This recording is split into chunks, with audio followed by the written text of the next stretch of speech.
बात करने भारतीय जनता पार्टी के प्रदेश के उपाध्यक्ष, हमारे वरिष्ठ नेता, चुनाव के प्रबंधन समिति के प्रमुख आदरणीय शिवरतन शर्मा जी यहाँ मौजूद हैं, उनका मैं अभिनंदन कर रहा हूँ। साथ ही मंच पर अनुसूचित जनजाति मोर्चा के प्रदेश के अध्यक्ष हमारे भाई विकास मकाम जी, प्रदेश के प्रवक्ता युवा मोर्चा के पूर्व अध्यक्ष हमारे अमित साहू जी, जी की भी उपस्थिति है। मैं माननीय शिवरतन शर्मा जी से आग्रह करता हूँ कि आज के बेहद संवेदनशील विषय पर आपको संबोधित करें।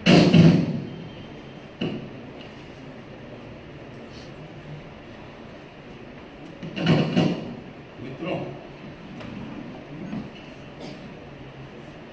19 अप्रैल को प्रथम चरण का चुनाव संपन्न होना है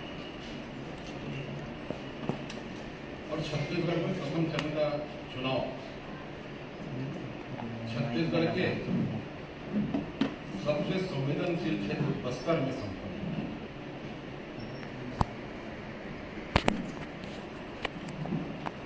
और बस्तर में कांग्रेस के कवासी लखमा के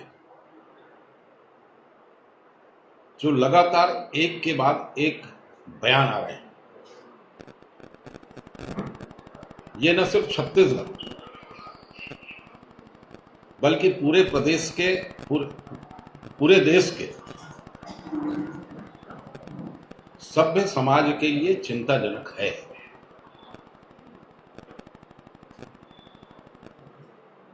कवासी लखमा जी का बयान गोंडी भाषा में लखमा जीडी तो नरेंद्र मोदी ढोल तो, हिंदी में हम ये कह सकते हैं कि लखमा जीतेगा मोदी मरेगा।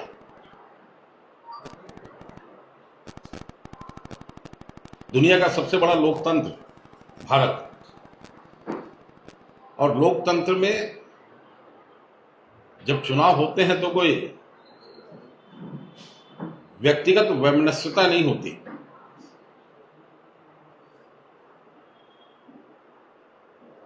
विचारों का मतभेद होता है और एक वैचारिक पृष्ठभूमि के लेकर चुनाव के मैदान में राजनीतिक पार्टियां जाती हैं।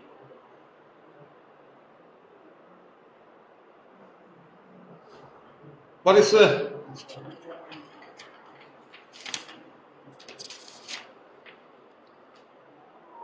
दो चुनाव में लगातार कांग्रेस पूरी तरह पराजित हुई।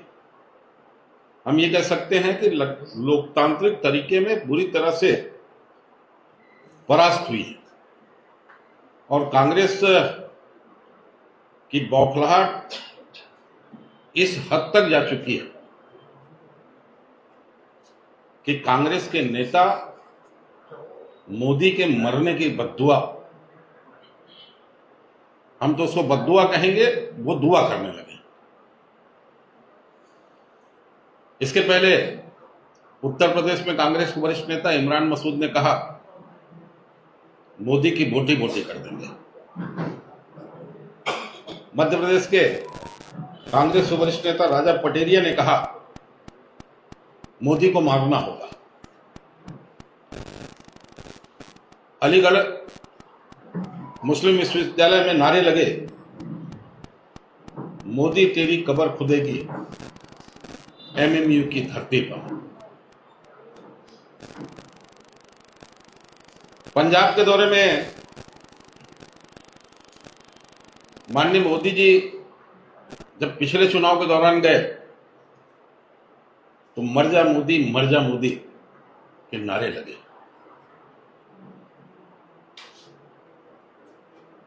ये घटना सामान्य घटना नहीं है।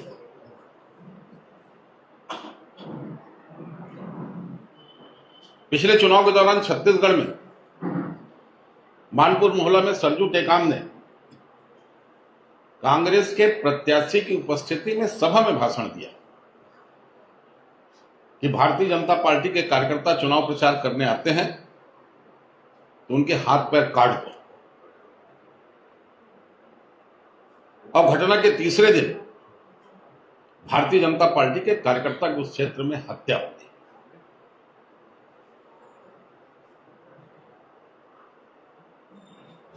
बयान कल आया कवासी लखमा जी का।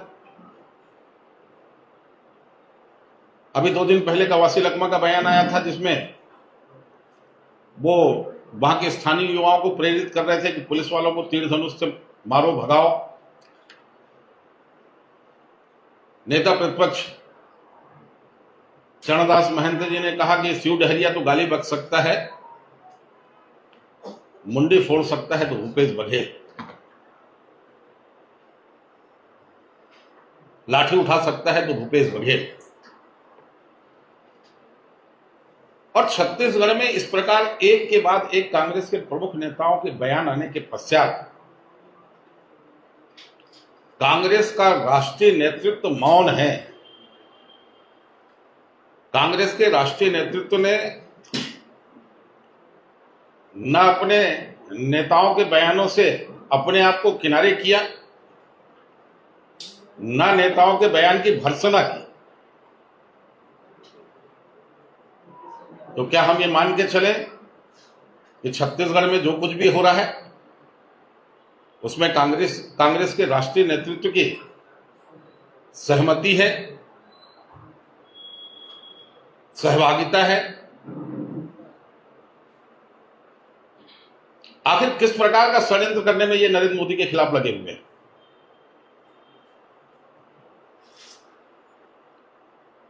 बस्तर का चुनाव जो संवेदनशील चुनाव होता है, जहां अब तक भारतीय जनता पार्टी के कार्यकर्ताओं की टारगेटेड किलिंग हो रही है और वहां कांग्रेस का प्रत्याशी इस प्रकार की बात करे, तो भारतीय जनता पार्टी और नरेंद्र मोदी के प्रति कांग्रेस को एक गहरा षड्यंत्र रच रहे हैं, वो इस बात को इंगित करता है। भारतीय जनता पार्टी चुनाव आयोग की इसकी शिकायत करेगी, प्रत्याशी के खिलाफ मामला दर्ज हो, उसकी गिरफ्तारी हो, ये मांग करेगी। कल हो चुका है और आज भी कुछ जगह जाने वाले हैं।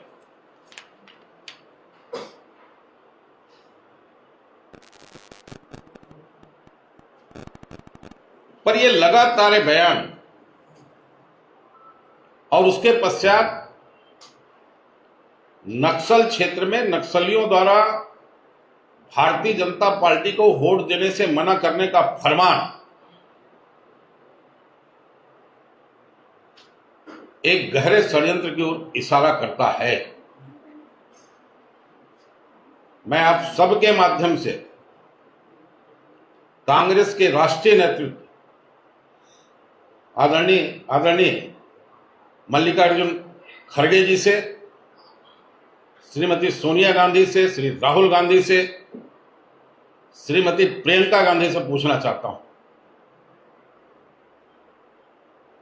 क्या वो कवासी लखमा और चरणदास महंत जी के बयान से सहमत हैं? और अगर सहमत नहीं है तो कांग्रेस पार्टी अपने इन नेताओं के खिलाफ क्या कार्रवाई करने वाली है, ये देश और प्रदेश की जनता को बताएं। ठीक है, आपके प्रश्न आमंत्रित। शर्मा जी, क्या लग रहा है कि ये हार के डर से इनके वोट बिगड़ रहे हैं? देखिए, लोकतांत्रिक ढंग से 14-19 में पूरे देश में कांग्रेस की स्थिति ये रही है कि मान्यता प्राप्त ये विपक्ष में भी नहीं आ सकते, और इनको ये बात बहुत अच्छे ढंग से समझ में आ चुकी है कि 2024 में इससे भी ज्यादा पुरानी 14-19 से भी ज्यादा बुरी स्थिति होने वाली है, और संभावित सुनिश्चित अपनी हार को देख करके ये बयान उनकी बौखलाहट को, उनकी निराशा को प्रदर्शित करने वाले हैं। इन सब मामलों को चुनाव आयोग में भी लेके गए आप लोग, कार्रवाई नहीं हो रही है, क्या लग रहा है कुछ बचाव की मुद्रा में है क्या चुनाव आयोग भी? देखिए, पहले चरणदास जी महंत के बयान पर चुनाव आयोग के निर्देश पर एफआईआर हुआ है। हमने कल इसकी शिकायत की है और इंतजार कर रहे हैं कि प्रदेश चुनाव आयोग इस पर कुछ एक्शन ले, और प्रदेश चुनाव आयोग एक्शन नहीं लेगा तो केंद्रीय चुनाव आयोग के पास भी भारतीय जनता पार्टी का प्रतिनिधिमंडल शिकायत करने जाएगा। सर एसीबी और ईओडब्ल्यू की छापेमारी अभी चल रही है। कांग्रेस का कहना है कि मूल मुद्दे से भटकाने के लिए बीजेपी इस तरीके से कार्रवाई कराते हैं। जब चुनाव नजदीक आता है, ऐसा है, ईडी एसीबी ने जो छत्तीसगढ़ के अंदर कार्रवाई की है, उस कार्रवाई का सबसे पुख्ता प्रमाण यह है कि श्रीमती सौम्या चौरसिया को 15 माह से जमानत नहीं मिली और सुप्रीम कोर्ट ने जमानत अर्जी पे 1 लाख की जमानत अर्जी खारिज करते हुए 1 लाख की फाइन दी। समीर बिश्नोई लगभग 1.5 साल से अंदर हैं। रानू साहू लगभग 6 महीने से अंदर हैं। हमारी कार्रवाई के बाद, ईडी और एसीबी की कार्रवाई के बाद हाई कोर्ट और सुप्रीम कोर्ट जमानत नहीं दे रहा है, मतलब सीधा सीधा पुख्ता प्रमाण है, इसके चलते ही उनको जमानत नहीं मिल पाएगी। अब भौगलाहट में कुछ भी आरोप लगा सकते हैं। सवाल ये है कि प्रधानमंत्री किसी पार्टी के नहीं होते, उसके बावजूद इस तरीके से मार देना, लाठी से सर फोड़ देना, इस तरीके का बयान क्यों जायज है? यही तो हम कह रहे हैं कि ये नाजायज है, इस पे कार्रवाई होनी चाहिए। आप लोग सोशल मीडिया में वीडियो जारी किया, कुत्ते से तुलना की उनके बयानों की, ऐसे किस तरह देखते हैं? किसने तुलना की है उनके बयानों की? आपने बीजेपी में वीडियो जारी हुआ है, वीडियो जारी किया है कुत्ते की जिसमें सीधी नहीं होती है और उसको लेकर बयान जारी किया गया है, उनके बयानों को लेकर। देखिए, मैंने उस वीडियो को देखा नहीं है, इसलिए बिना देखे मेरा प्रतिक्रिया देना ठीक नहीं होगा। पर मेरा ये कहना है,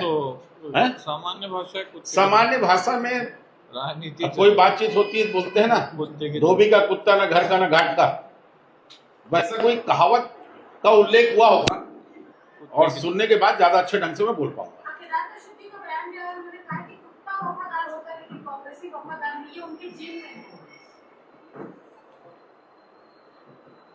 ऐसा है, केदार कश्यप जी का बयान है, कहाँ बोले हैं वो?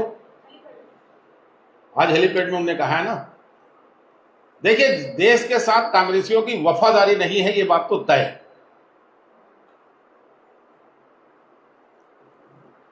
और कांग्रेस के साथ, देश के साथ धोखाधड़ी का कांग्रेस का इतिहास रहा। अब मैं पुरानी बातें करूंगा तो गड़े मुर्दे उखाड़ने वाली बात हो जाएगी। विधानसभा में एक घटना घटित हुई थी, आप लोगों को याद होगा। अजय चंद्राकर जी ने एक बयान दे दिया था कि कांग्रेस हत्यारी पार्टी है और बड़ा होल्डर हुआ था। और उसके बाद मैंने खड़े होकर चुनौती दी थी, कांग्रेस एक व्यक्ति की हत्यारी पार्टी नहीं है, देश के लाखों लोगों की हत्या के लिए जिम्मेदार पार्टी है। आप चर्चा कराओ, मैं इसको प्रमाणित करूं। तो कांग्रेस का इतिहास वफादारी